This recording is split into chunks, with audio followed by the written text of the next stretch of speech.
ya, hadir semua. Nah, sebelum kita memulai pembelajaran, ada baiknya kita membaca doa dulu. Saya persilakan ke kelas untuk membaca doa. Ayo, Asmiana. Baik, terima kasih Asmiana sudah baca doa. Ya, hari ini sebelum memulai pembelajaran, untuk lebih fokusnya kita mindfulness dulu ya. Yang minggu lalu saya sudah jelaskan, dalam mindfulness ini kita melakukan dengan teknik stop. Oke ya. Jadi silakan dengarkan instruksi atau aba-aba dari ya. Silakan tarik nafasnya perlahan-lahan lewat hidung, pelan-pelan. Saya hitung 1, 2, 3, 4, 5, 6, 7, 8. Buang nafasnya kembali lewat mulut. Oke, kita lanjut lagi. Tarik nafas pelan-pelan kembali lewat hidung. Tahan. 1, 2, 3, 4, 5, 6, 7. Buang nafasnya lagi kembali lewat mulut. Oke, sekarang 1 kali lagi. Tarik nafas pelan-pelan lewat hidung. Tahan.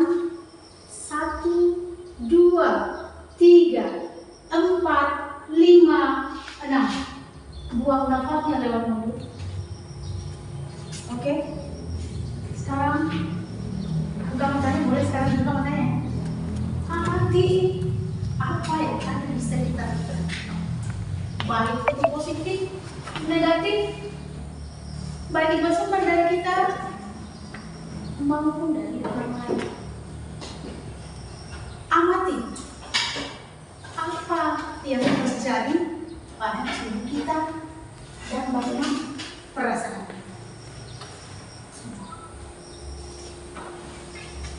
Oke, selesai. Sekarang silakan refleksikan apa yang kalian lakukan setelah melakukan mindfulness tadi. Ada yang bisa merefleksikan?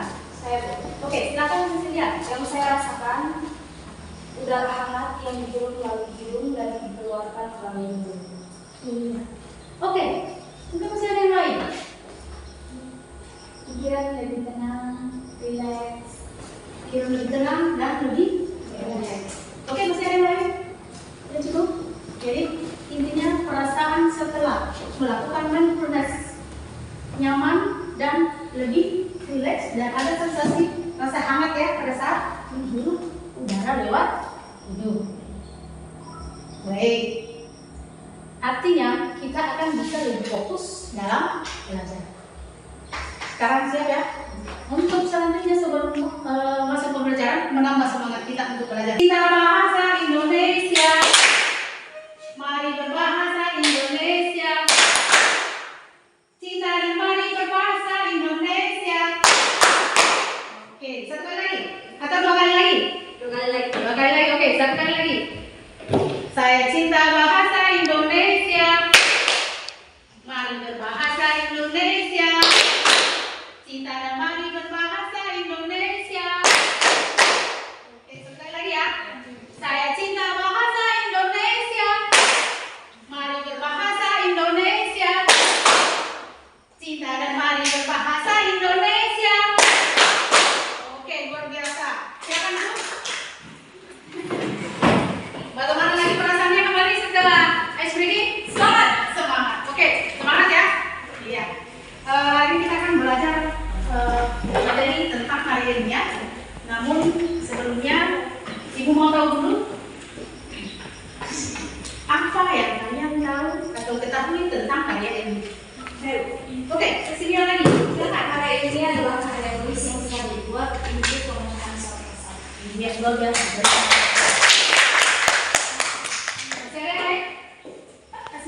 Struktur karya ilmiah yang pertama pendahuluan, pembahasan, dan penutup.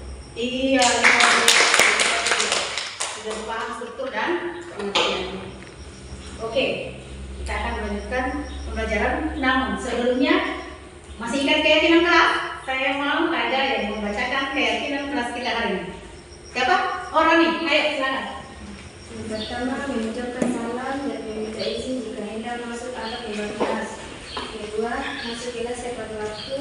Ketiga, tata sebelum berbicara. Keempat, bertanggung jawab dalam menyelesaikan tugas belajar. Iya, demikian tadi juga Bapak kesepakatan kelas yang kita laksanakan hari ini ya, telah dibacakan oleh temannya. Baik, hari ini saya akan membacakan tujuan pembelajaran yang akan kita capai. Jadi ada 3 tujuan pembelajaran dari materi hari ini. Yang pertama adalah setelah membaca karya ilmiah yang terdapat di buku teks, murid mampu menganalisis karya ilmiah. Kemudian yang kedua, setelah mencermati isi karya ilmiah yang terdapat dalam amplop, murid mampu menganalisis kaidah kebahasaan karya ilmiah. Kemudian yang ketiga, setelah berdiskusi tentang karya ilmiah, murid mampu mengungkapkan informasi berdasarkan isi karya ilmiah. Ya, nah sekarang silakan dibuka bukunya. Halaman 178, di situ ada materi tentang karya ilmiah. Silakan dicermati karya ilmiah yang ada di situ.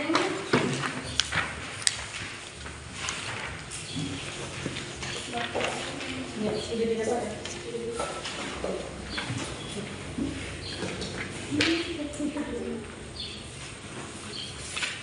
Ya, semua sudah buku. Untuk lebih memperjelas, silakan diperhatikan yang ada di atas. Ya, kita lihat. Jadi silakan diperhatikan dulu ya, sama-sama ya. Isi karya ilmiah memang dapat berkaitan dengan banyak hal, sepanjang hal-hal tersebut bukan sesuatu yang imajinatif. Masalah-masalah dalam karya ilmiah, masalah-masalah karya ilmiah mencakup berbagai hal yang bersifat empiris. Jadi empiris, tahu maksudnya ya, bersifat nyata ya. Ya, kemudian mulai dari masalah keagamaan, bahasa budaya, sosial politik, alam sekitar dan sebagainya. Jadi bukan hanya penelitian saja yang bisa dikategorikan karya ilmiah. Oke, sekarang diajukan dalam bagian kedua. Oke, sudah bisa dipahami ya apa yang disampaikan tadi? Bisa dipahami ya?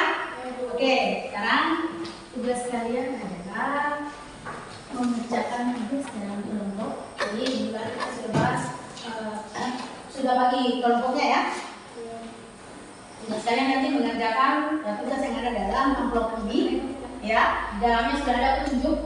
Nanti kalau sudah sampai di mejanya atau di kursinya, kalau dibagikan ke temannya, setelah kemudian nanti dikerja, kalian akan mempresentasikan dan menempelkan kertas yang berwarna-warni itu di papan tulis ya.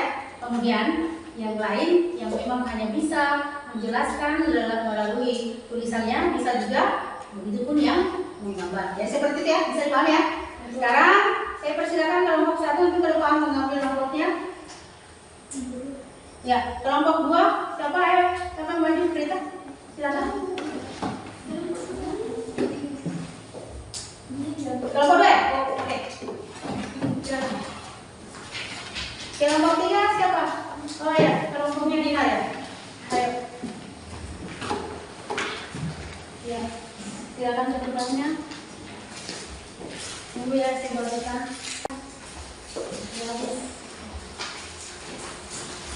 Jangan malu.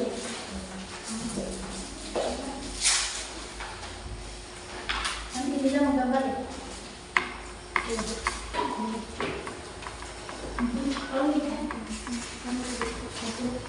Lihat kalau videonya ya ada.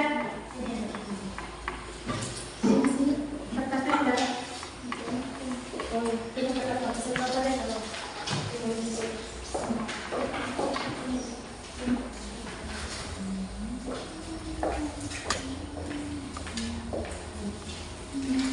Mau dikasih tempat juga mau menggambar nanti. Oke, nanti ditanyakan apa yang belum dijawabin. Tugas ya.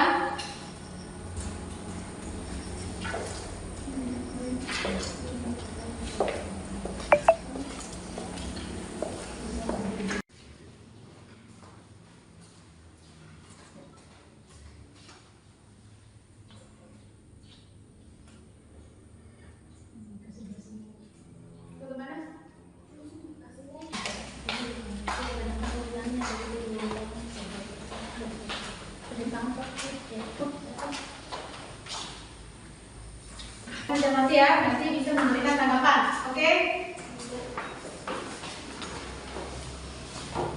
Assalamualaikum warahmatullahi wabarakatuh. Waalaikumsalam warahmatullahi wabarakatuh. Perkenalkan, saya dari kelompok 1 akan mempresentasikan hasil diskusi kelompok saya terkait karya ilmiah dengan topik bahaya internet bagi remaja. Unsur kebahasaan dalam teks bahaya internet bagi remaja. Yang pertama, menggunakan kalimat denotasi yang bermakna lugas dengan contoh, internet saat ini sudah sangat melekat dalam kehidupan sehari-hari. 2. Tidak bersifat ambigu. 3. Tidak menggunakan ragam bahasa baku. Yang keempat, pemaparan dari teks tersebut bersifat umum dan tidak disampaikan dengan satu sudut pandang. Yang kedua, mengungkapkan informasi, yakni bahaya internet bagi remaja. Internet saat ini sudah sangat melekat dalam kehidupan sehari-hari. 2. Bahaya internet bagi remaja. Berdasarkan riset, terdapat beberapa bahaya penyalahgunaan internet di kalangan remaja. Antara lain, yang pertama, perilaku bullying di sosial media. Yang kedua, mudahnya mengakses konten pornografi yang berakibat pada perilaku kesehatan seksual. Yang ketiga, maraknya kasus penculikan di kalangan remaja setelah berkenalan melalui sosial media. Maka dari itu, para remaja perlu membentengi diri dari hal-hal negatif dalam penggunaan internet. Baik, sekian dari presentasi saya. Selanjutnya saya akan membuka sesi sanggahan maupun masukan baik dari tiap-tiap kelompok. Adakah yang ingin memberikan masukan maupun sanggahan? Silakan. Assalamualaikum warahmatullahi wabarakatuh. Waalaikumsalam warahmatullahi wabarakatuh. Saya sepakat dengan apa yang disampaikan oleh kelompok 1 bahwa bahaya internet bagi remaja merupakan hal-hal negatif yang berdampak buruk bagi dirinya dan lingkungannya. Sekian. Terima kasih atas masukan yang telah diberikan oleh kelompok 2. Saya sangat mengapresiasikan masukannya. Terima kasih. Baik, dari kelompok lain ada yang ingin menambahkan? Baik, hanya ini yang cukup sampai di sini. Sekian dari presentasi saya. Wassalamualaikum warahmatullahi wabarakatuh. Waalaikumsalam warahmatullahi wabarakatuh.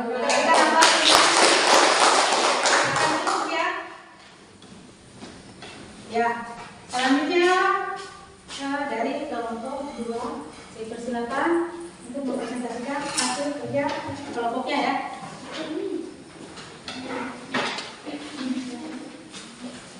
Assalamualaikum warahmatullahi wabarakatuh. Waalaikumsalam warahmatullahi wabarakatuh. Perkenalkan, saya dari kelompok 2 akan mempresentasikan hasil diskusi kami mengenai karya ilmiah, yaitu cara menjaga kesehatan jantung. Unsur kebahasaan menggunakan kalimat denotasi atau makna lugas. Contohnya, jantung adalah salah satu organ vital yang ada di dalam tubuh manusia. Kedua, menggunakan beragam bahasa baku. Cara menjaga kesehatan jantung: menghindari stres karena dapat memicu hormon adrenalin abnormal tinggi. Kedua, mengatur pola makan. Ketiga, kurangi lemak dan junk food serta perbanyak memakan sayur dan buah. Keempat, olahraga teratur. Kelima, menjaga kesehatan jantung memang sangat penting bagi manusia. Keenam, dengan menjaga kesehatan jantung diharapkan semakin sedikit korban yang jatuh akibat penyakit yang menyerang jantung. Sekian. Ya, mungkin ada yang memberikan tanggapan atau masukan dari kelompok lain. Baik, saya ingin memberikan masukan terkait apa yang sudah dipaparkan tadi. Menurut saya menurut saya yang sudah dipaparkan tadi, memang poin-poin yang sudah disebutkan tadi sangat penting. Tetapi yang perlu ditambahkan di sini yaitu kita perlu menjaga kebersihan diri dan juga kebersihan lingkungan, karena itu merupakan salah satu faktor yang penting dalam menjaga atau merawat kesehatan jantung. Sekian dari saya. Baik, terima kasih atas kelompok 2. Saya akan menerima sanggahannya. Ya, oke. saya. Assalamualaikum.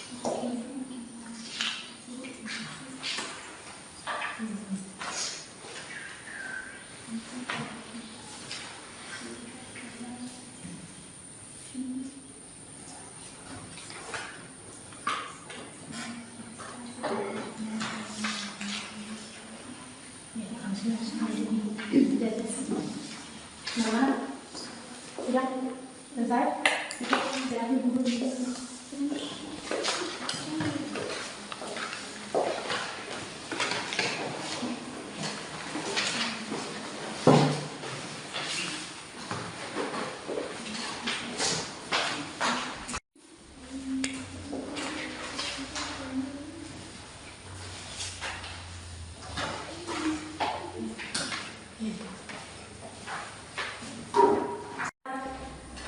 Hari ini dengan materi tentang Karya ilmiah.